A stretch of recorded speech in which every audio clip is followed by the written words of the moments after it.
So in this video, I just want to talk to you about what is, in my opinion, one of the best habitats you can provide for birds and butterflies and moths and bees in your own garden with not a lot of maintenance, and that is a coppice belt. Now, this wonderful specimen behind me, as you can see, is probably about 20 to 30 meters long. They don't have to be this big, and this is a mix of Guelder rose, field maple, silver birch, alder, rowan, crabapple, spindle, dog rose, dogwood, alder buckthorn, and it's absolutely covered in berries at this time of year in September. So it's a brilliant resource for the birds going into the winter months, and it's going to be particularly appealing to a couple of our Scandinavian visitors this winter, which are of course the redwing and the fieldfares, which we are going to absolutely love all the berries in this belt behind me. Now, the brilliance about this is it's not a lot of maintenance. This is 5 years old, and it went in as 2-foot whips when it was planted, and you can see now it's 10 to 15 feet tall in the middle.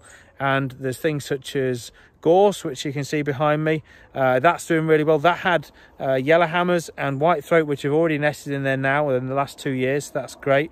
But by having this coppice management, you are allowing these trees and shrubs to grow, to flower, and then to berry, which of course most of our hedgerows sadly at this time of year are flailed back with a tractor and don't get that chance to provide the berries through the winter months. Now, I've just had a family of long-tailed tits move through here, but the bird species that the guy that owns this hedge, or this coppice belt should I say, has monitored through here are fantastic. He's even had a red start this year, which is a first for the garden. I've personally never seen one, but brilliant find in the garden.